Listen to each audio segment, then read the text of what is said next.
Hello everyone, it is week 2 of the Fall in Love with Reading Challenge. If you're following along with the genres Rose and I are reading, this week we're featuring Indigenous or First Nations authors. I don't think it surprises anyone that I am a fiction girl at heart, so for me, I find reading nonfiction a little more challenging unless you get that sort of narrative element to it, and my author this week certainly has that.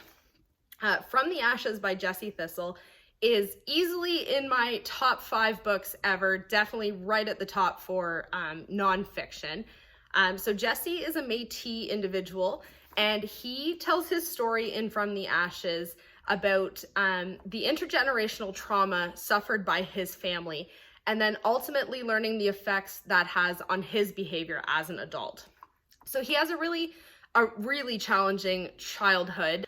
He bounces around through foster care, ends up with a set of grandparents, but there's still a little bit of conflict there.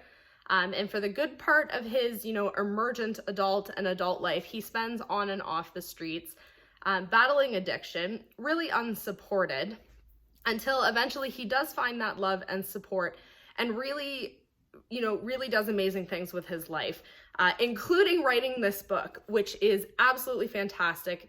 I don't think I can say enough great things about it. It reads so well. As you can see, it was actually on the 2020 Canada Reads list and deserves every place on every list it's getting. Rose, I know you have a read as powerful as mine is this week, so why don't you go ahead and tell us about that?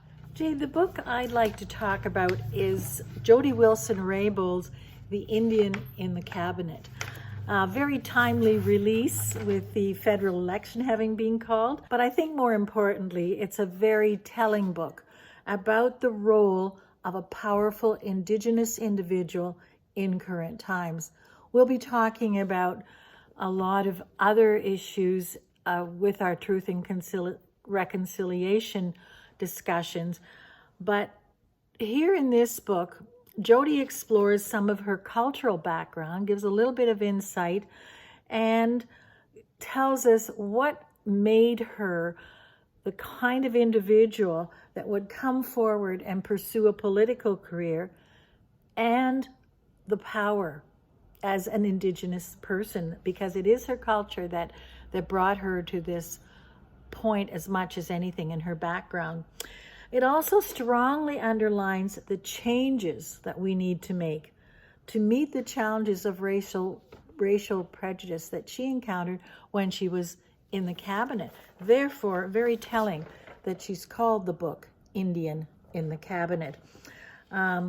She notes that in the cabinet there were struggles of inclusivity, deficiency of political will, and most of all, adherence to the core values of democracy. And she basically stood on her principles and demonstrated that by resigning and sitting as an independent. I think with all the other books that we'll be discussing, this is also very contemporary. It's important to note that it exemplifies not a helpless individual, but a woman who had a great deal of power. But how was that used against her in some ways, and how did she survive that? So for those of you who have decided to follow along with the genres we're reading, next week we are tackling the great debate: which is better, the book or the movie?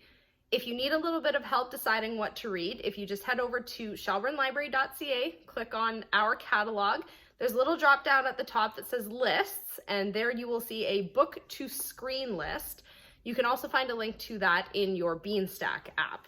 We want to thank everyone for participating in another one of our virtual programs. If you enjoyed this video, please like and subscribe to our YouTube channel.